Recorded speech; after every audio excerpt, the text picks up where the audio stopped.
Making a cappuccino. We start with our saucer and our cappuccino cup.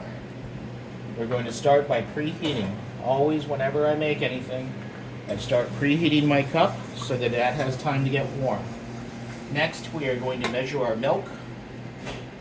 We are looking for 100 grams. We used 150 on the latte.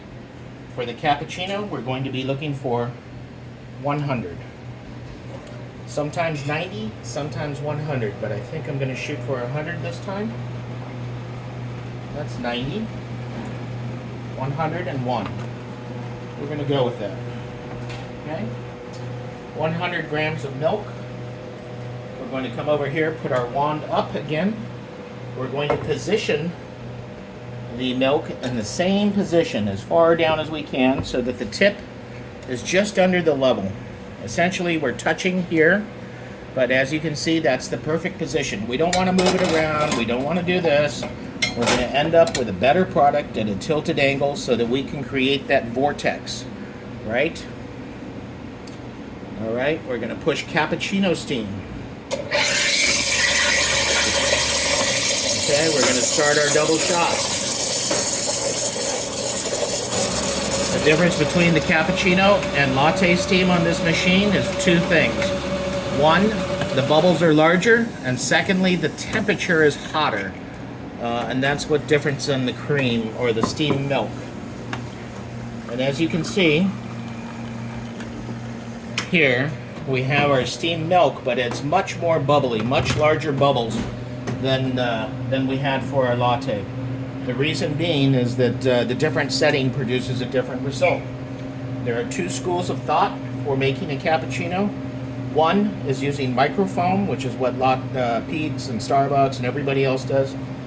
The other is the old school Italian, right? The Cafe Trieste style from San Francisco, Little Italy. And in that style, you would use a spoon and you would scoop off the foam first and then fill with the milk. Not for us, we're doing microfoam. But we have a much bigger challenge because the bubbles are much larger. Still, we're going to look for that wet paint.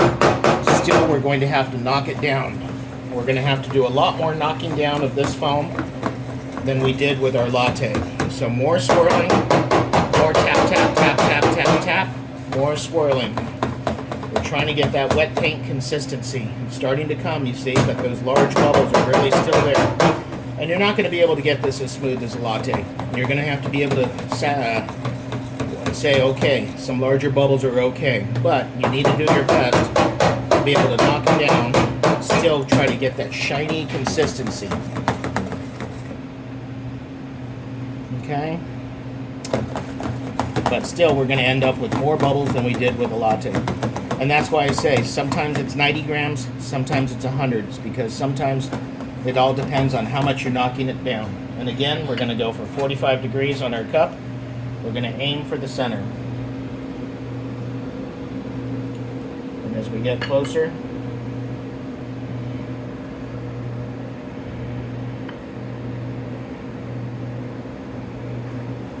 still we ended up with some larger peaks, but that is okay.